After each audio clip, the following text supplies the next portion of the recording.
My name is Kris Gethin, and what I aim to bring to you is inspiration, motivation from clients, everything that will allow you to evolve as a human being. Hello, everybody. This is the Kris Gethin podcast. Now, the gentleman that I have on today is such a special guest that he is the very first person to be on the show 3 times. Twice we've had Dr. Anthony J. Twice we've had Sean Wells, and twice we've had Ben Greenfield, but we've never had anybody on 3 times. So, Mr. Jay Campbell, welcome back to the show, brother. You are honored to grace us with your presence. I love it.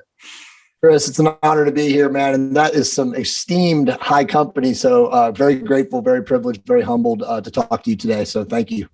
Well, this just goes to show how versatile that you are within your expertise. Like, we've had you on here to speak on various topics. The last time you were on here, we spoke about testosterone optimization, your testosterone optimization course, your book, and your knowledge, basically everything in regards to testosterone. And now we are shifting gears ever so slightly towards peptides. Now, I got introduced to peptides probably about 3-4 years ago as I was preparing for one of my Ironman events. I had issues with my left knee, and I started doing peptides then, mostly like BPC 157. And then a little bit later, of course, you know this more than anyone because you and Nick were the first people I reached out to when I tore my tricep off the bone.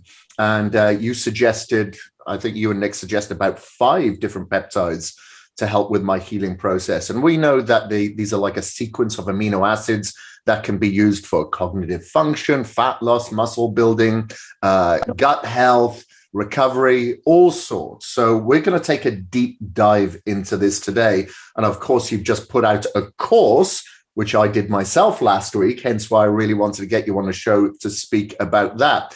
But could you give us a little bit of an introduction of what peptides are? What's the history behind them? And where are we right now? Where did this information come from that we have actually gathered in the US today? Thank you again for the introduction and all the things you said. Again, it's an honor to be here as always with you. I love and appreciate who you are and what you do for the world. Peptides have actually been around for over 100 years, if you can believe that. So essentially, peptides are fractionated amino acids or proteins, and they are organic and that they're naturally occurring. But obviously, for the purposes of you and I discussing them today, peptides are synthesized to be used for, again, literally, there are thousands of functions. There are also thousands of peptides.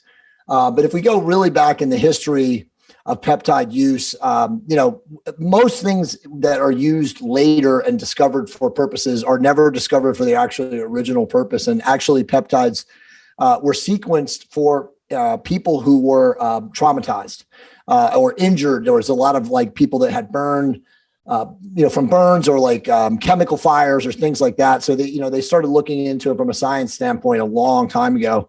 And then, once again, back then from a technological standpoint, they didn't have the microscopes to see things like they do now.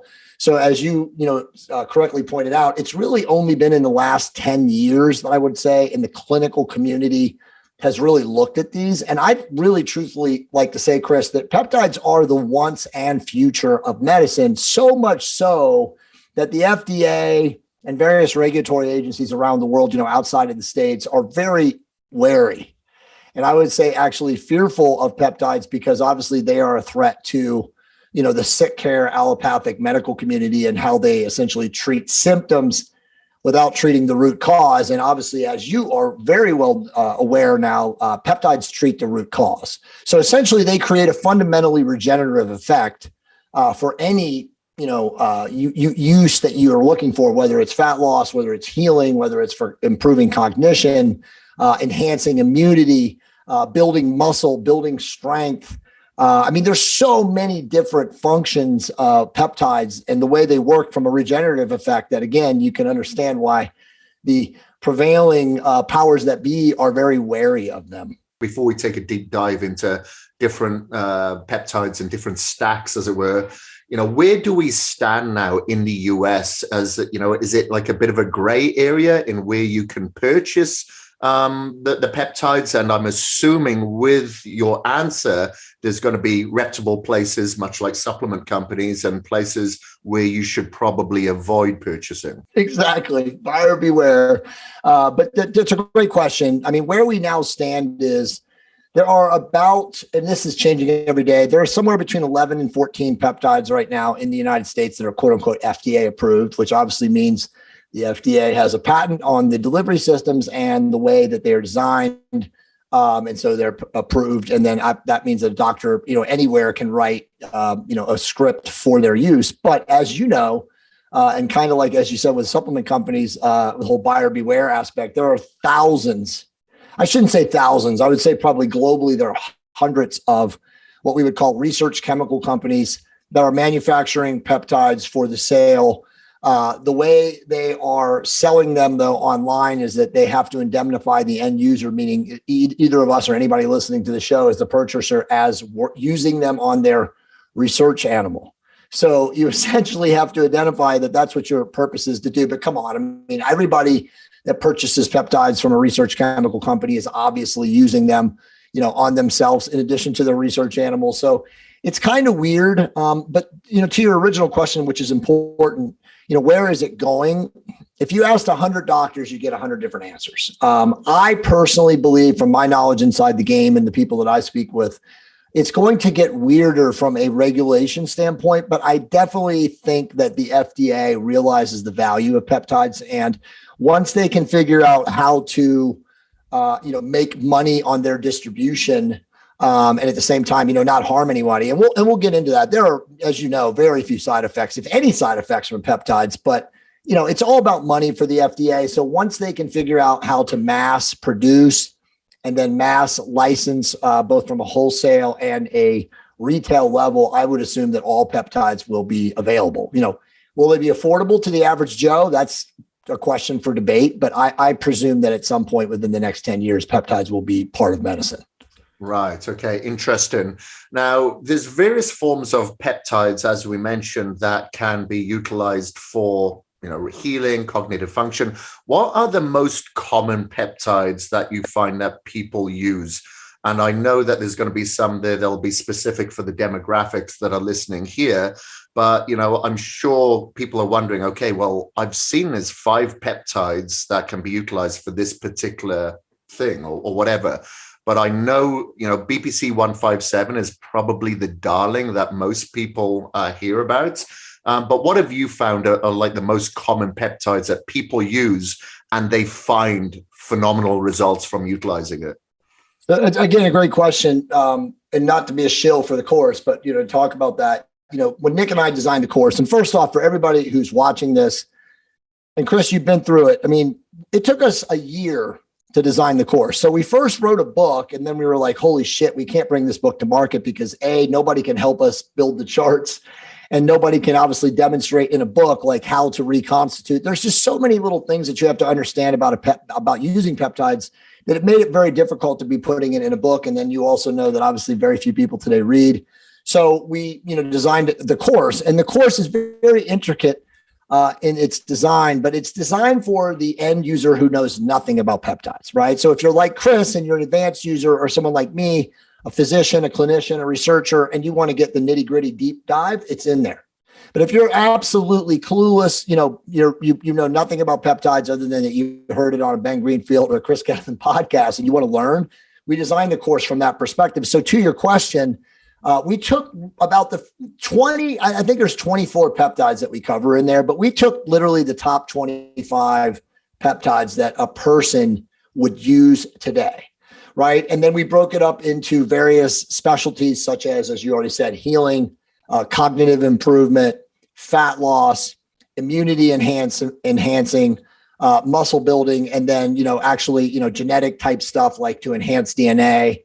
But to your question, I think the most common peptides, you already said it, BPC 157 by far and away is the most known because of its profound healing effect. And by the way, that stands for body protective compound 157.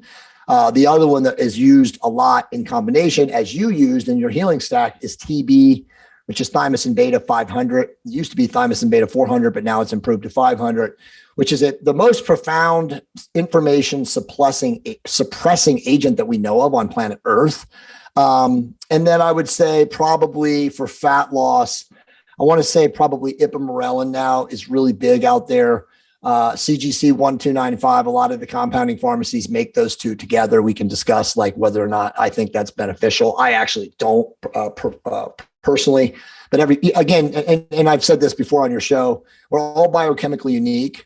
So every person is going to respond differently to peptides. I mean, we can make blanket statements and say this peptide is best for fat loss, but the end user is going to have to experiment, on themselves to see if they get the same effect that most people do. And then there's also the differentiation, again, due to biochemical individuality, that some people are going to require a lesser or a higher dose. So, all of these things, when you start using them, once you understand how to use them, you have to experiment, right? Just as you did, with your injury, where do I go? What do I stack? What time do I take it during the day? Do I take them together in the same syringe? Can I use these orally? Do I need to inject these at the origin of the injury? So there's a lot of little questions, that come and go that as you start down this path, and obviously the course does a pretty good job of answering those. But you were even able to point out to me, something we left off, which was, hey, dude, you said all these great things, but what about stacking these peptides? So it's like there's always something that you're not going to, when you're going to design something that you're going to leave out. And that's why the beauty of designing these courses nowadays is like people like you will take it and they'll say, hey, bro, you left this out. And I'm like, shit, I'll go make a new video. Right. And cover that. But, I want to stress right now for your audience, Kris, is that you shouldn't be overwhelmed. Most people are overwhelmed when they start reading about peptides and they're like, what the fuck, dude? Like, how am I going to do this? Like, I got to inject myself. I got to reconstitute the peptide, blah, blah, blah. We really do a good job of like holding your hand in the very beginning of the course of like, this is, how you do it. Okay. This is where you go. This is how you get reconstituted water. Now, there are certain things and limitations, as going through the course, that because we're not physicians, we can't show ourselves injecting these agents because it's not, we don't have a license to do that, even though, there's people who've argued with me already and said, you can do it. Who cares? Like I'm in a country that doesn't matter. But the bottom line is that if you take the course or you purchase the course, through Kris's affiliate code, you're going to be educated, what I would say, to the tip of the spear, so that by the end of the course, you absolutely can, take the plunge, literally. By the way, everybody that's listening or watching this, we will put the link to the course in the show notes here, so you can go in and check it out yourself. And I was one of those people when I tore my tricep. I think I'm sure you remember. It's like I hadn't really injected anything into my body. I don't know how much of the water should I put into this concentration. Right. Should I put it into the localized area? Is it systemic or what? And, there's a lot of questions in it, as you mentioned as well. And one thing that I do really, really appreciate is that there was the question that I had when I went through the course last week. I'm like, okay, so there's 5 phenomenal peptides here for this function. Do I take all of them or do I choose one?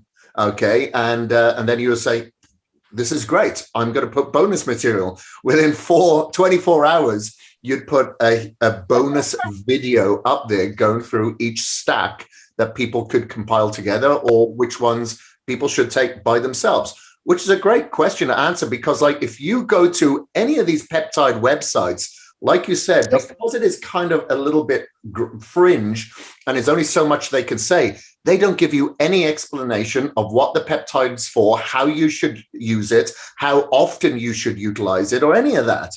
But the course covers everything. So me as, okay, I'm experienced, but nowhere to the extent that you are. And now I know, okay, there's other peptides that I could look at. There's other peptides that I could potentially stack, or there's peptides that I can recommend. Because as you know, I've sent clients your way. I've sent a couple of celebrities your way. You have. The experience when it comes to this peptide protocol. Now, again, for the demographic that's listening here, could we go through some fat burning peptides? We're getting towards summer. And I get a lot of questions from clients that say, hey, how can I get rid of the lower body fat, lower belly body fat, if I'm a guy? How can I spot reduce if I'm a female, from the thighs, hips, or anything like that? Are there any peptides out there that can target specific areas for fat loss? Yeah, absolutely. I mean, I hate saying that because you and I are, old school guys, in the fitness space, and we don't like talking about, stubborn, spot fat removal, right? Like it's a taboo subject in the fitness industry. You can't do it. You got to lower your carbohydrates and you got to restrict your calories and you got to do your fasted cardio. But it's crazy, and that's why there's so much hype around peptides, but you absolutely can spot reduce fat when, again, let me say, and I know you know this, but everything else is controlled for, right? You have the right diet, you're already exercising correctly, you're doing a combination of cardiovascular and resistance training, your insulin is controlled, you're supplementing, you're using Kris's amazing protein supplements. I mean, at the end of the day, you have to do the right things. It's not like a magic bullet, right? So now that that's out of the way, there are no magic bullets for anything, even testosterone, any peptides, growth hormones, anything. There's no magic bullets. You have to have lifestyle dialed in first. But yes, you can use two specific peptides. Really, there's like 5, but the 2 that are the most prevalent that the average person watching this show can access are ipamorelin and tesamorelin, and I'll talk about both. Now, tesamorelin is now a scripted medication pretty much around the world, which is called Egrifta. And that actual medication was designed for lipodystrophy in HIV patients. Now, lipodystrophy is like fat deposition along the center wall of the abdominal wall. And so that thing was literally designed to tear through the belly fat or the gut fat that guys that have HIV, which is the condition of HIV, is called lipodystrophy. So it's like this accumulation of gut fat. So if you can get tesamorelin, Kris, it is a magic peptide for men specifically in that it will primarily tear through gut fat. So if you've got a lot of like stubborn belly fat right around your navel area, tesamorelin injected right into that area will dramatically cut through body fat. I've used tesamorelin. First time I used it was in 2018. It's a very new agent. I mean, it really wasn't around unless you were an HIV patient, and since like 2015. But it got into the quote unquote biohacking peptide using world around 2017. When I used it, it was a pharmaceutical product. And I got it from TaylorMade, and, very clear about that. I blogged about that, done numerous podcasts with their people. TaylorMade, for whatever reasons, got in trouble with the FDA in 2019. I have my reasons why that happened, but, it happened. And so they were the number one seller of peptides to the world, including doctors, including research facilities and everything. And then, they got in trouble by the FDA, their owner got in trouble, and then they basically went away. So there's still now plenty of compounding pharmacies out there selling peptides that you're able to get, a controlled or script from your physician. But at the end of the day, it's difficult to get tesamorelin now because it is a scripted medication, and a lot of pharmaceutical companies, compounding pharmacies are not selling it. And I think this, if you did get a script for it and you were lucky enough to get it and you weren't an HIV patient, it's like $4,200 a month, right? So it's like outside of the realm of cost for most people. And honestly, truthfully, there's no way that I could tell you that it's worth $4,200 a month because it's not that profound of an effect. It will work, but it's not worth that. Again, that's my opinion. That depends on who you are. So the other peptide that is much similar, and as I would say, potentially as strong as ipamorelin, and that's spelled IPAMORLEIN. And ipamorelin is the first peptide, or at least the first peptide that we know of, that doesn't create any sort of biological perturbations that other peptides have been shown to do, which is like increase cortisol, increase prolactin, increase some other biological system responses. Ipamorelin does none of those things. And in fact, it naturally increases your body's growth hormone, or GnRH, which is growth hormone releasing hormone, to burn fat. So you can take a nighttime dose right before you go to bed. Again, usually injected into like the stubborn body fat where you are, whether you're a woman or a man. So for women, a lot of times, and by the way, let me say ipamorelin is the most profound peptide for women by far, because again, it's so It creates a very strong growth hormone, again, a natural growth hormone pulse. It also helps with polyphasic deep sleep. And it also enhances the how would I say it, the strength of your skin, the skin integrity or skin laxity. So a lot of women will see a lot better skin with using IPA. My wife, Monica, has been using IPA Morella since her and I met in 2012. And I would say it so profoundly changed her body composition in areas that she was, for most of her life was storing fat, that within like 2 years of using it, like everybody that saw her was like, what did you do? And she's like, oh, my boyfriend, he gives me a peptide. And they're all like, whoa. So it's like, it really is a very profound body composition altering peptide. So Tessa and IPA are those two. And we could briefly mention, stuff like MOTS-C. And then there's a couple other peptides. But for the purposes of people watching the show, IPA and Tessa is where you want to focus. So would you say that IPA would be a little bit better for the female audience and tesamorelin would be a little bit better for the male audience? 100%. But it's a great question. I definitely have a lot of women who have messaged me and said that they use Tessa and it works absolutely amazingly well. Now, some of the other things I left off, and by the way, and you know this, and I don't want to be a shill, but if you don't want to buy the course, and you should, but you can always go to my website and, I have so many free articles. I mean, I've got the #1 ranking Tessa and the #1 ranking Ipamorelin articles in the world. I passed Ben recently. Don't tell him that. But the reality is that all that information is there. It does so many other cool things. Like Tessa also enhances well-being. It strengthens and increases bone mineral density. So if you're an aging person, watching the show and you're not, long-term, you're not like the bros like us and you've been training with weights for a long time. I mean, Tessa is an amazing compound because as you start training with weights, it's going to actually strengthen bone mineral density. So again, there's that huge benefit for women, right? Because women have bone mineral loss usually a lot faster when they start going through perimenopause and menopause. So that's also another, strong highlight of Tessa. And then both IPA and Tessa, Kris, also increase short-term memory. So there is definitely a cognitive benefit from using both. So again, that's why I'm so excited. So you're so excited. A lot of people are excited about peptides because there's so many positive things that they do for human physiology. Okay, great. And while we're on the subject of cognitive function as well, are there peptides out there that, people want to have that Adderall effect that gives them that instant buzz? Okay, I'm going to film all day. I've got to remember my scripts. I need something that's going to work pretty instantly. Or are there more so the peptides steered towards like neuroplasticity where it helps with brain health for the future? Are there peptides for both? I know you cover this in your course, but, it'd be good to kind of touch on it right now for the listeners. So the answer is yes. But you know what? You just triggered me again because I got to make a new video about tesofensine, which I haven't talked to you about yet. I wrote the article about it, but I haven't been talking to you guys like you in my inner circle about it yet. So let me just quick. So tesofensine is technically a small molecule, but it goes by most classes. Most people are quantifying it as a peptide. Now, I'll send you the link. You can put it in the show notes.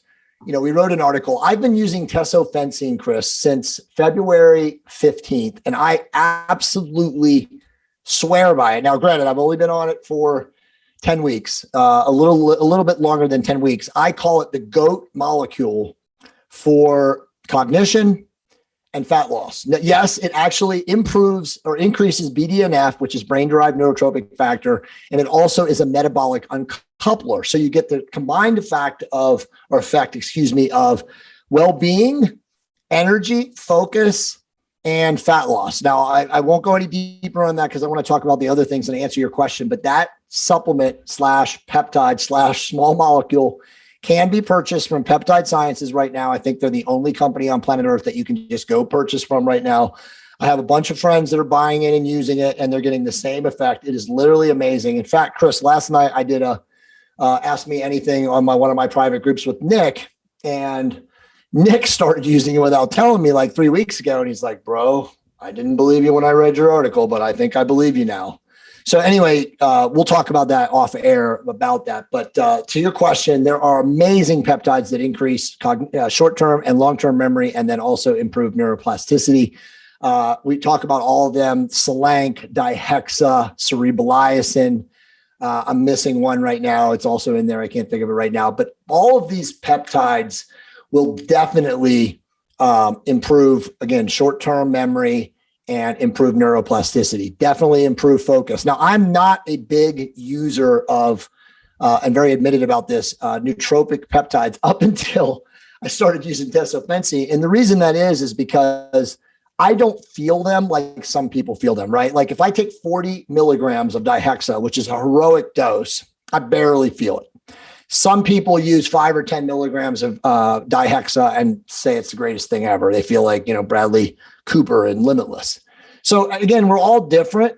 I'm also one of those people that, like, if I use a 25 to 50 milligram dosage of modafinil, which I know you're familiar with, I get the most amazing cognitive focus effect. So I don't use it, but I save it when I want to write, right? Like if I need to write something and I want to get really deep, that's what I use. And so to me, and I've written about this, and I think I even talked to you about this before. I always compare peptides that are nootropic based to modafinil, right? Like, where does this sit along the lines of like the focus effect and the cognitive enhancement that modafinil gives me? And nothing until tesofensine gave me the same effect. In fact, I will just say to all of you guys right now, and you guys are all going to like listen to this and you're going to be like, shit, how do I get this? This is like, I call it the GOAT. I mean, I don't know anything I've been using in biohacking for 30 years. I've never, ever felt anything that makes you feel as good as this does. And at the same time, literally is working to shred you. The craziest part is, again, 10 weeks. The studies and the research from this, Kris, show that its most pronounced effect doesn't come until you take it for 6 months, right? So again, I have a feeling that this agent is going to blow up across the world over the next, like, say, 3 to 6 months as more and more people find out about it.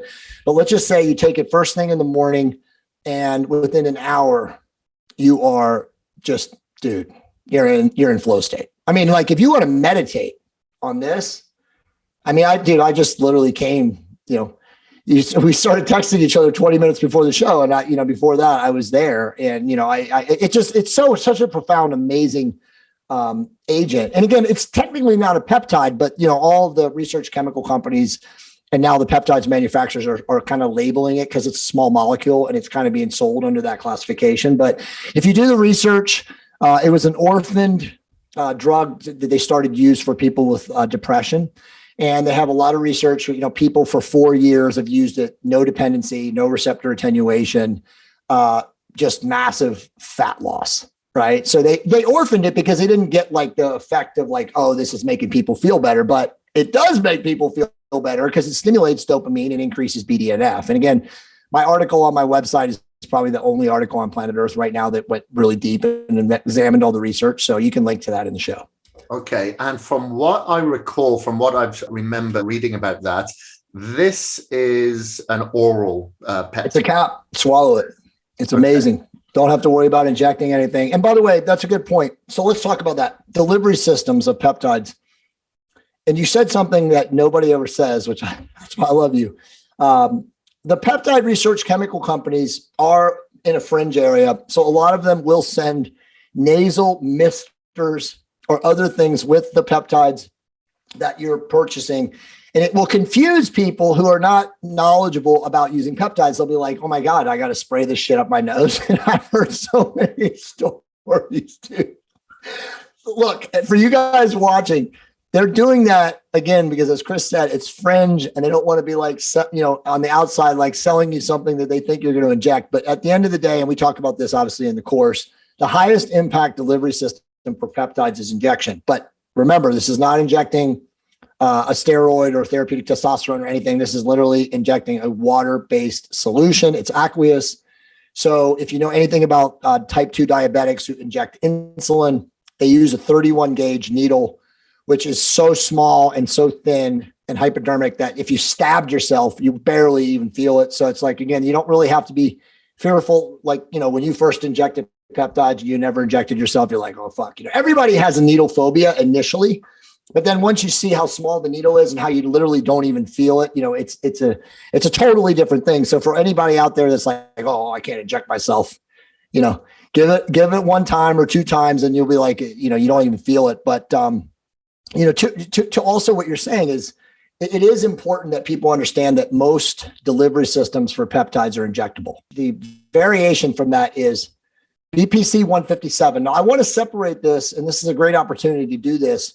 Most BPC 157 oral supplements are worthless. That's not to talk shit or throw shade on people who are selling them, because I value anybody who's out there trying to help other people. But you had to get enough of the dosage to pass through the intestinal wall in the system. And so, if you have a very small dosage of a BPC in a capsule, it's probably unlikely going to get through the digestive system without being broken down and deaminated. So it's hard to find today an actual oral BPC supplement that has enough in there. Not to say that all of them won't work. Seed sells one. There's other people out there selling them now. But, it's like Nick and I always say, if you want to get the benefit from BPC, don't swallow it, inject it, right? Now, again, if you have a seriously inflamed microbiome, you have lupus, Crohn's disease, some sort of autoimmune disorder, oral capsules of BPC is better than nothing, but it's still not going to be as effective as injecting it. So to the original question, I kind of went off on a rabbit hole tangent there. You definitely can take some of the nootropic peptides orally. In fact, my Dihexa, which I still have a script, I still have a huge thing that I got from TaylorMade like 3 years ago, is in my thing right now, and it's 40 milligram capsules. So, you can definitely take nootropics in oral form. I know cerebral lysin is also an oral. I've seen Selank as an oral. So, but outside of that, Kris, there's really, and I don't want to get ahead of myself because I know that there will be orals. There's, 5-amino, again, is a small molecule, also an oral. But most peptides, again, the highest impact usage of them is going to be through injection. Yeah. And the one thing that I really enjoyed about your course as well, and by the way, guys, there's videos, there's also audio, there's downloadable PDFs. So there's everything within this course that you need. But you have a segment that is devoted to the various delivery systems as well, should anyone be confused on which ones to go for.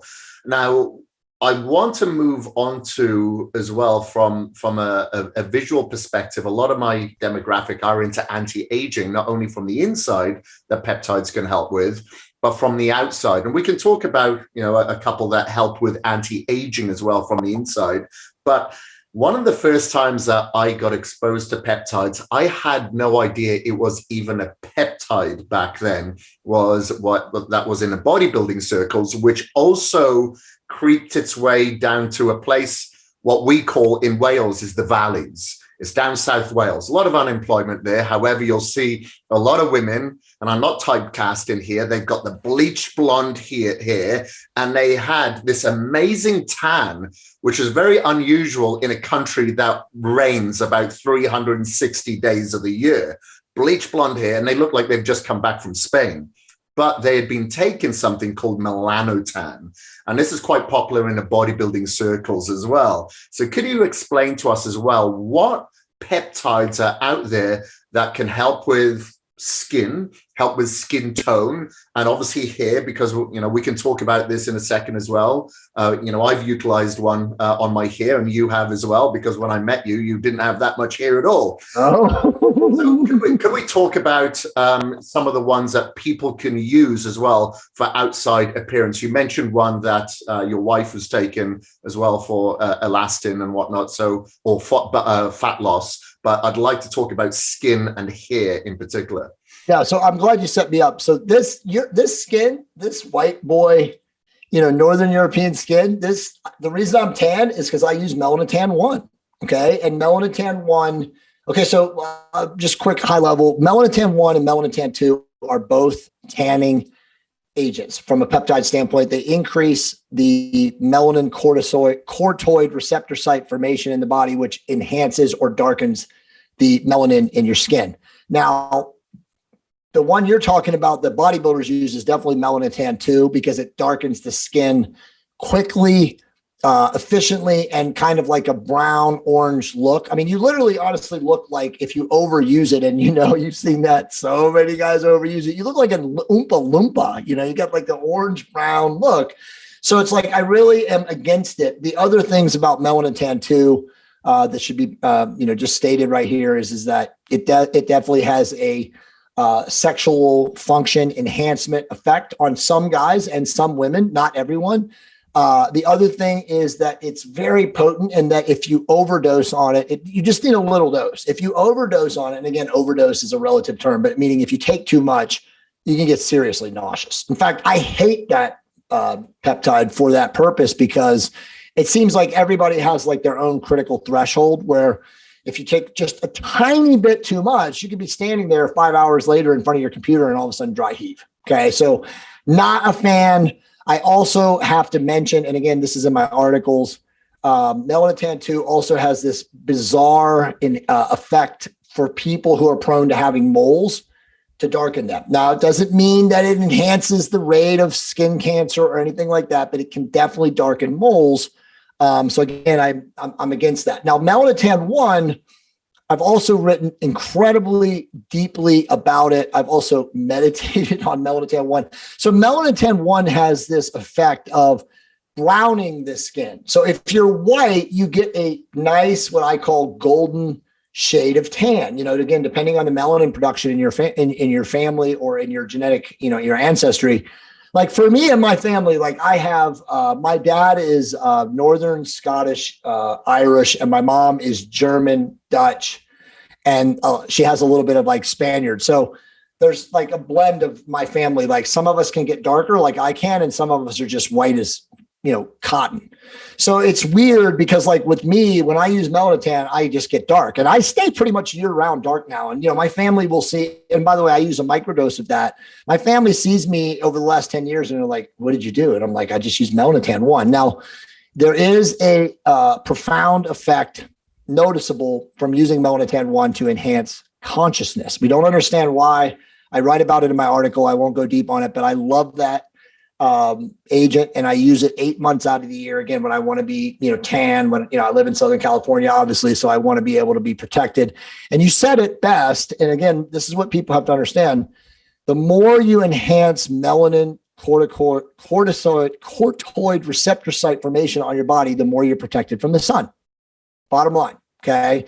So if you use melanotan, like I would say like a microdose, and you're in a place that is in, you're in the sun a lot, or you live in a place like closer to the equatorial plane, you should be using melanotan. Well, I tell people that all the time. So anyway, I love that in talking about that. Now to go to the skin product, the skin peptides, the strongest and, most pronounced and most known skincare peptide is copper peptide GHK-Cu, which, as you know, Nick and I use in our company, Asir Custom. That's our skin. That's our primary constituent ingredient in our serum and cream for the face. It's a, profound, skin enhancing, tightening, improving elastin, getting rid of fine lines and wrinkles, all the things that you would want in a luxury, upscale skincare cream. It does. And we actually happen to use, as of still today, which is mind blowing to me, the strongest dosage of copper peptide found in a cream that is non-clinical in nature. In fact, I don't even know if there's any clinical creams that people sell that are stronger than the one we do. And again, because of Nick's brilliance, he understands how to formulate it in a way that, A, isn't clinical, and B, works at such an amazing rate. Now, one of the things I was telling you, in our conversations on WhatsApp that I wasn't allowed to say, which I'm now allowed to say, is that you can use these creams to heal. Okay, because as you know, Kris, copper peptide does all sorts of things, right? It regrows hair. It enhances angiogenesis in the follicular receptors, which is stimulating blood flow to the scalp to regenerate, diminutive hair follicles.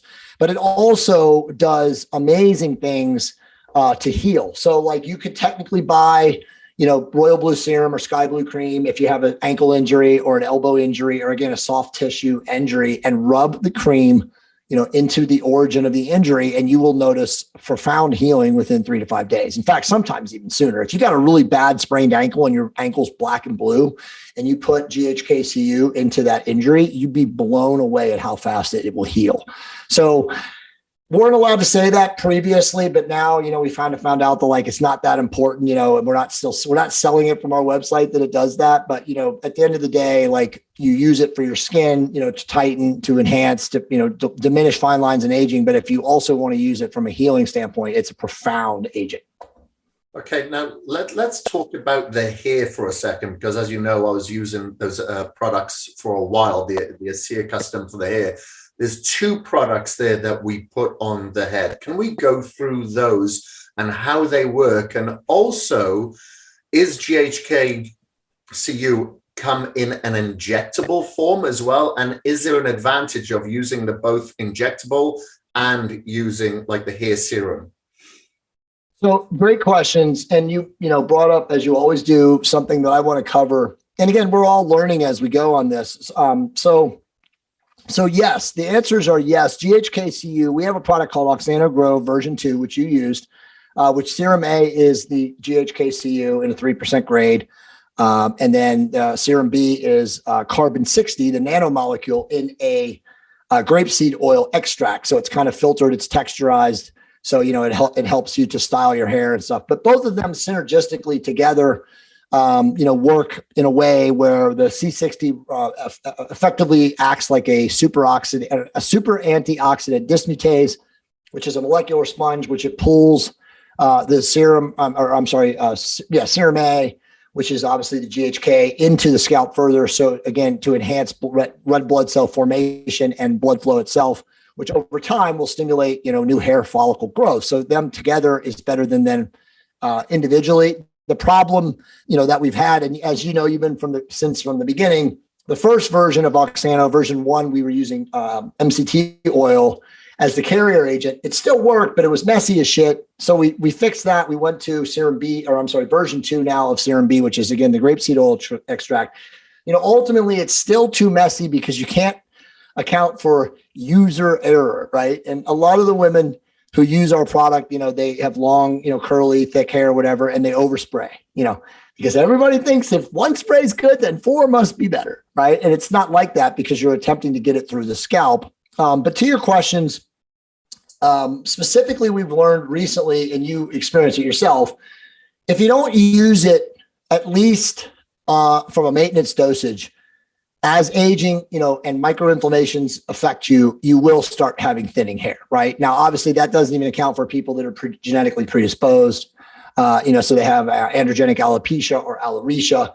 But, guys like us, dude, we're hard training athletes, we're out in the sun, we're out in the ocean, we're out in the sky, you're in the mountain air all the time. I mean, we're in places that we get microinflammations in our scalp. So as you age, there's nothing you're going to really do to prevent, hair from falling out. It's also important that we mention that COVID, whatever that is, also causes hair loss because it damages, blood flow. Again, we I should have said from the very beginning that we now know, and I've said this on your podcast before, but I'll say it again, is that all hair loss is caused by blood flow restriction to the scalp or blood flow restriction to wherever you grow hair, whether it's your face or your scalp. So at the end of the day, we want to minimize and control for blood flow restriction. And obviously having healthy cells, living an insulin controlled diet, living a clean lifestyle, doing all the things that you recommend and I recommend, that's step 1. Step 2 is obviously using agents that improve blood flow to the areas that, could become restricted. At the end of the day, the bottom line is we were initially saying, that the Acia product will solve hair loss for the people that it works for, which isn't everybody, in a permanent fashion. But we now know that that's not the case because, as you said, 3 to 4 months later, your hair starts thinning again. By the way, same as me. My wife will say to me, she's like, "Oh, it's thinning up here again," because I grew it out so much. And so at the end of the day, we are creating a product that will be a scalp health maintenance product. Nick is literally in the formulation of that right now. We know how to make that, but we just kind of we're in our time when we were building stuff. We were like, you know what, let's wait until we get more data from customers. But so you're a perfect example. You're like, because we were originally saying it seems to be permanent and you don't have to keep using it. But, 4 months later, 3 months later, 5 months later, life gets in the way, you get older, your lifestyle effects, it definitely will start thinning again. So we're creating a maintenance product. Now, how much somebody's going to have to use, I don't know. Everybody's going to be different as an end user.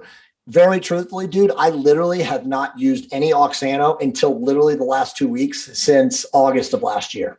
I hadn't used it at all. And my wife said the same thing. She's like, oh, it's getting thinner here. So I start spraying it back in again. So who knows how much you need to use, but it makes sense to use something that enhances angiogenesis to the scalp as you age, as really just to protect it, like a belt and suspenders, a fail safe, to prevent any future shedding and fallout. Because again, dude, we live in such a contaminated world now. So it's very, very difficult to account for and call for everything. So, I mean, there's no reason why you can't just throw in your Oxano, maybe for a week out of every month. It'll still last you a lot longer than having to use it every day. But obviously we're going to fix that because we are creating a product that will be a maintenance product. Okay, perfect. Now, when I was using it every day, and I did see a difference because I mentioned to you that the hair was getting thicker. It felt having volume, and there's a couple of areas where I felt that I was thinning, that the hair was growing back. However, I stopped using it some months ago, thinking, I don't know, life got in the way, I forgot to order, whatever. And then I feel that it's thinning back. But two of the things that I was doing, and you can let me know if I was doing the right thing or the wrong thing here. I was actually using a derma roller. I was using a derma roller, massaging it in, and then after I didn't put the serum B on, I just put the GHK on, and then I would go under the red light lamp. I'd be under there for like 20 minutes. And then once I was done with that, I would put the serum B on. Was I doing the right thing to enhance the product? No, you're doing it perfect because you got massive angiogenesis. So by the way, I can't say legally on the website derma roll or microneedle because it's invasive, right? So we're not allowed to say that. But absolutely, when somebody writes into us and they say, hey, I want a microneedle or derma roll, is that good? We say, absolutely. So that's the best thing you can do. And then the red light's even better. So that's a great question. The serum A is the angiogenic serum. So anything that's going to enhance or stimulate angiogenesis, which is obviously red light, and then, massaging the scalp invasively best, microneedling, derma rolling, that's what you do. And then absolutely after, you put the serum B on, because the serum B then acts as a molecular sponge. Okay. And that's going to now pull everything that you just stirred up to absorb even better. So dude, what you did is literally perfect. I mean, I couldn't recommend a better strategy than that. Okay. Right, I'm going to go back to that strategy. As soon as I'm done with this, I'm going to order some more and start that process again, because my wife said, yeah, you're starting to thin out a little bit. And I'm thinking, God, is it because I've been dyeing my hair and bleaching it? Probably is. So I need to get back on that bandwagon. But anyway, we have just scratched the surface here, Jay, as always. But the great, answer to this is that you've done a phenomenal course. And I do want to give you mad respect for the course that you did do, because I spent all week going through that last week, and I can understand now that it took you a year to kind of compile that together. It's not easy, Kris. As you know, peptides is not an easy subject matter, and we really wanted to make sure that we could, control for the dumb questions. I mean, because again, dumb questions, we all start there, right? Like there is no dumb question, but I wanted it literally to be foolproof from a standpoint of how, what could somebody ask that there's no way that they won't be able to understand? And like you said, you still found things. I mean, just talking to you today, I found something. So it's, I want to say it is a complex subject, but we've broken it down to where it's, I think, as simplified and as lay for the, the end user to experience and to start from nothing and gain a lot by the end. Yeah, for sure. And it's something that I'm going to be suggesting to a few of my clients as well, because quite often they'll ask me about, actually, I just got one of my clients onto testosterone replacement therapy yesterday. Nice. His blood reports came back. So, of course, I put him in the direction of your course to understand it a little bit better than what I would be able to translate it. And the same with the peptides.